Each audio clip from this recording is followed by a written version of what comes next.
Dear students, তোমরা যারা এবার 2025 সালে মাধ্যমিক পরীক্ষা দিয়েছো, তোমরা যারা ক্লাস 11-এ উঠতে চলেছো, তো তোমাদের নতুন যে ক্লাস 11 সেই 11-এর সিলেবাস নিয়ে আলোচনা করবো আজ। দেখো, আগে কি হতো, ক্লাস 11-এর বছরে একটা পরীক্ষা হতো। এখন কিন্তু নতুন সেমিস্টার সিস্টেম চালু হয়েছে। তোমাদের এবার থেকে বছরের দুটো পরীক্ষা হবে, ফার্স্ট সেমিস্টার এবং second semester. First semester 40 number, second semester 40 number. First semester 40 number total MCQ হবে, সেকেন্ড সেমিস্টার টোটাল 40 নাম্বার কিন্তু ডেসক্রিপটিভ টাইপের, অর্থাৎ লিখতে হবে, ঠিক আছে, লিখিত আকারে। এবার প্রজেক্ট হলো 20 নাম্বার, প্রজেক্টটা হবে সেকেন্ড সেমিস্টারের পরে, অর্থাৎ শেষে, বছরের শেষে হবে। টোটাল 40, 40, 80 আর 20, 100, এই 100 নাম্বারের সিলেবাস কিন্তু তোমাদের পড়াশোনা করতে হবে। এবার একটা জিনিস হচ্ছে কি, ক্লাস 11 ফার্স্ট সেমিস্টার তোমাদের টোটাল 40 নাম্বারের পরীক্ষা হবে। 40 নাম্বারই MCQ, prose, poem, rapid reader, textual grammar, unseen, যা কিছুই হবে সবই কিন্তু এমসিকিউ, শুধু টিক মারতে হবে। তবে টিক মারা বলে তোমরা কিন্তু অবহেলা করবে না, কোশ্চেন কিন্তু একটু ডিপলি হবে। টেক্সট বইটা খুব ভালোভাবে গুরুত্ব দিয়ে পড়াশোনা করবে। যদি ভালোভাবে থরলি টেক্সট বইটা পড়ো তাহলে কিন্তু ফুল মার্কস পাবেই পাবে, 40-এ 40 পেয়ে যাবে। আমাদের চ্যানেল ফলো করবে, আমাদের চ্যানেল থেকে যে টেক্সটগুলো আছে টেক্সটের ভিডিও দেওয়া হবে, সাজেশান দেওয়া হবে। তোমরা পরীক্ষায় কিন্তু সাজেশান থেকে সব কমন পেয়ে যাবে। যারা দুর্বল মিডিয়াম স্টুডেন্ট তারা আমাদের চ্যানেল ফলো করলে পাস 100% গ্যারান্টি, এক চান্সেই পাস করে যাবে, কোনো ভয়ের কোনো কারণ নেই।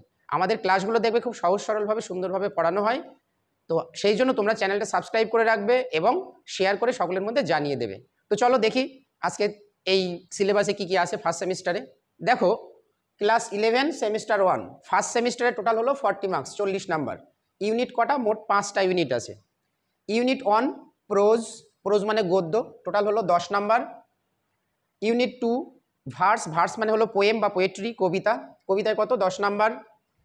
ইউনিট 3 র্যাপিড রিডার, এটা একটু নতুন জিনিস। র্যাপিড রিডার মানে হলো তোমার বড় বড় গল্প আছে, সেই গল্প থেকে প্রশ্ন দেওয়া হবে, এখানে কত? 10 নাম্বার। 4 নাম্বার ইউনিটে কি আছে? Textual grammar.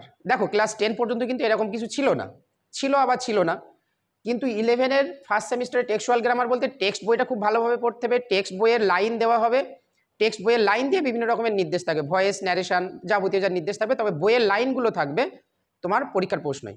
টেক্সট বইয়ের লাইন তুলে কিন্তু কোশ্চেন হবে, সেগুলোকে বলা হয় টেক্সচুয়াল গ্রামার। এখানে কত নাম্বার? 5 নাম্বার। 5 নাম্বার ইউনিটে কি আছে? রিডিং কম্প্রিহেনশন, অর্থাৎ রিডিং কম্প্রিহেনশন মানে হলো আনসিন।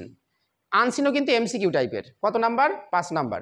তবে মনে রাখবে এই আনসিন কিন্তু শুধুমাত্র ওই বোধ পরীক্ষণ টাইপের না, যে খুঁজে খুঁজে লিখতে এরকম না, গ্রামার থাকবে, ভোকাবুলারি থাকবে, সিনোনিমস, অ্যান্টোনিমস, এই সমস্ত জাতীয় কোশ্চেন কিন্তু থাকবে আনসিনের মধ্যে। তো চলো এবার ডিটেলসে একটু সিলেবাসটা দেখে নিই।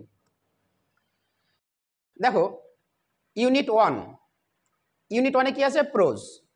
প্রোজ কটা? মোট 4টে। তোমাদের সিলেবাসে দেওয়া হয়েছে 4টে, কিন্তু বোর্ডের থেকে নির্দেশ দেওয়া হয়েছে সেমিস্টারের প্রথমেই কিন্তু স্কুলে জানিয়ে দেওয়া হবে 3টে প্রোজ তোমাদের পড়তে হবে। কোন 3টে পড়তে হবে স্কুল জানিয়ে দেবে। তো একটা জিনিস দেখো, 1 নাম্বার প্রোজ কি আছে? An astrologers day. কার লেখা? আর কে নারায়ণের লেখা। এখান থেকে কত নাম্বার? 4 নাম্বার, 4টে এমসিকিউ থাকবে, খুব সুন্দর একটা গল্প। 2 নাম্বার হচ্ছে দ্য স্বামী অ্যান্ড মাদার ওয়ারশিপ। কার লেখা? সিস্টার নিবেদিতার লেখা। কত নাম্বার? এখান থেকে 3 নাম্বার, 3টে এমসিকিউ থাকবে। 3 নাম্বার আছে অমরনাথ, এটাও সিস্টার নিবেদিতার লেখা। অমরনাথ থেকে কত থাকবে? 3। আগের পুরনো সিলেবাসে এই পর্যন্ত ছিল 4, 3, 7 আর 3, 10। এখন নতুন করে পর্ষদ আবার একটা অ্যাড করেছে, সেটা হলো 4 number lesson the model millionaire. কার লেখা? অস্কার ওয়াইল্ডের লেখা। এখানে মডেল মিলিয়নার এখান থেকে 3 নাম্বার আছে। তো দেখো, পরীক্ষায় যদি দেয় এটা কিন্তু কনফার্ম থাকবে 1 নাম্বার লেসনটা, যে কোনো স্কুল, ওয়েস্ট বেঙ্গলে যে কোনো স্কুলে এই 3টে থেকে তোমার যে কোনো দুটো বলে দেবে, কারণ নাম্বারগুলো দেখো 4 একটা আছে, 3, এখানে 3 মানে এই দুটোর মধ্যে যে কোনো একটা বাদ দিয়ে হয় এইটা বলবে আর উপরে দুটো থেকে যে কোনো একটা বলবে। এইভাবে কিন্তু সিলেবাসটা দেওয়া হবে ওয়েস্ট বেঙ্গলে। নেক্সট দেখো, ইউনিট 2 ভার্স। ভার্স মানে কবিতা। কবিতা আছে টোটাল 3টে, যা ছিল একই আছে, কোনো চেঞ্জ হয়নি। 1 নাম্বার কবিতা হলো কম্পোস্ট আপন ওয়েস্টমিনিস্টার ব্রিজ, উইলিয়াম ওয়ার্ডসওয়ার্থের লেখা, খুব সুন্দর একটা কবিতা। এখান থেকে 4 নাম্বার থাকবে। 2 নাম্বার কবিতা হলো দ্য বেঙ্গল সেলার্স, সরোজিনী নাইডুর লেখা, এখানে 3 number.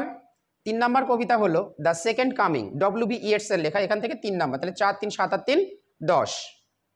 Next unit 3 rapid reader. Rapid reader দেখো, আগে ছিল 3টে, 1, 2, 3, এই 3টে লেসন পুরনো সিলেবাসও ছিল, নতুনেও ছিল, আবার নতুন করে অ্যাড করা হয়েছে 4 আর 5 নাম্বার লেসন। তবে একটা জিনিস দেখো, প্রথমে 1 নাম্বার লেসন আছে ম্যাকবেথ। কি আছে? ম্যাকবেথ।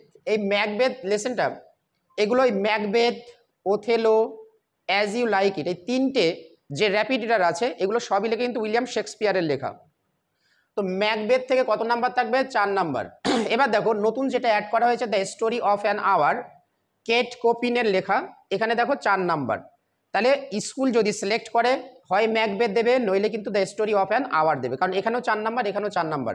স্কুল যেটা সিলেক্ট করবে যদি 4 নাম্বারের করে হয় এই চ্যাপ্টারটা দেবে ম্যাকবেথ, নইলে কিন্তু এই চ্যাপ্টারটা দেবে the story of an hour, এই চ্যাপ্টারটা। এখান থেকে 4 এখান থেকে 4, দুটোর মধ্যে যে কোনো একটা দেবে। নেক্সট দেখো এখানে 5 নাম্বার চ্যাপ্টার যেটা আছে দ্য ওপেন উইন্ডো, কার লেখা? শাকিল লেখা। তো এখানে কত নাম্বার? 3 নাম্বার। তাহলে 3 নাম্বার যদি চেঞ্জ করে স্কুল কি করবে? এই ওথেলো বা অ্যাজ ইউ লাইক ইট দুটোও দিতে পারে, তখন আর এটা দেবে না। যদি এই দুটোর মধ্যে একটা সিলেক্ট করে তখন এখান থেকে একটা দেবে। যেহেতু এখানে 3 নাম্বার আছে, এখানেও কিন্তু 3 আছে, তাহলে এই দুটো আর একটা তিনটের মধ্যে যে কোনো দুটো দেবে, ঠিক আছে।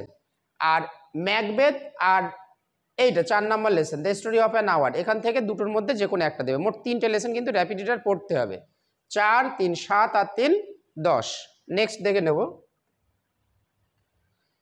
Unit 4 textual grammar. টেক্সট বইয়ের লাইন তুলে প্রশ্ন হবে, নির্দেশ থাকবে মাধ্যমিকের মতো, ভয়েস, ন্যারেশন, জয়নিং, স্প্লিটিং, এই সমস্ত জিনিস থাকবে। তো কি কি আছে সিলেবাসে দেখিনি। Textual grammar from unit 1 and unit 2। Unit 1-এ ছিল প্রোজ, ইউনিট 2-তে ছিল পোয়েম। তো প্রোজ আর পোয়েম থেকে কিন্তু টেক্সচুয়াল গ্রামার দেওয়া হবে, র্যাপিড রিডার থেকে টেক্সচুয়াল গ্রামার দেওয়া হবে না।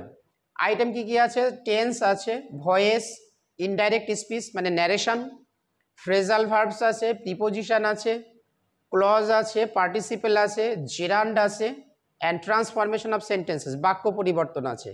তো দেখো তোমাদের মোটামুটি tense, voice, indirect speech, phrasal verb, preposition এগুলো সব পড়েছো আগের ক্লাসে, ক্লজ পড়েছো। নতুন দুটো আইটেম দিয়েছে পার্টিসিপেল এবং জেরান্ড, এই পার্টিসিপেল এবং জেরান্ড দুটো একটু ভালোভাবে শিখে নেবে। তারপরে ট্রান্সফরমেশন অফ সেন্টেন্সেস এগুলো তোমরা শিখেছো, simple, complex, compound, affirmative, negative, এই সমস্ত জিনিসগুলো, ডিগ্রি চেঞ্জ। নেক্সট দেখবো last unit 5 number unit comprehension, ব্র্যাকেটে আনসিন লেখা আছে। আনসিনে কত নাম্বার? টোটাল হলো 5 নাম্বার। রিডিং কম্প্রিহেনশন আনসিন এখানে 5 নাম্বার, 5টা এমসিকিউ দেওয়া হবে। দেখা যাচ্ছে খুঁজে লেখার মতো 2-3টে কোশ্চেন থাকলো, বা একটা সিনোনিমস থাকলো, একটা অ্যান্টোনিমস থাকলো, এরকম ভোকাবুলারি টাইপের কোশ্চেন থাকবে। গ্রামার এবং ভোকাবুলারিও থাকতে পারে, আবার বোধ পরীক্ষণমূলকও থাকতে পারে, খুঁজে লেখার মতোও থাকতে পারে। তো এই পর্যন্ত, পরবর্তী ভিডিওতে দেখা হবে। তোমরা চ্যানেলটা সাবস্ক্রাইব করে রাখবে, পরবর্তীতে প্রত্যেকটা টেক্সটের ভিডিও পাবে, আমাদের নোটস পাবে। এবং ওয়েস্ট বেঙ্গলে একটু নতুন ধরনের আমাদের যে নোটসগুলো একটু অন্য ধরনের এমসিকিউ, কিন্তু এমসিকিউ এর ভিতরে আবার একটু পাট করে আমরা সুন্দর করে সহজ করে সাজিয়ে পড়াই, লক্ষ্য করবে। আর কেউ যদি অনলাইন বা অফলাইনে পড়তে চাও, আমাদের চ্যানেলে নাম্বার দেওয়া আছে, ভিডিওতে দেখবে, ওখান থেকে নাম্বারটা কালেকশন করে নেবে, নিয়ে যোগাযোগ করবে। তো আজকে এই পর্যন্ত, পরবর্তী ভিডিওতে দেখা হবে next time. Best of luck.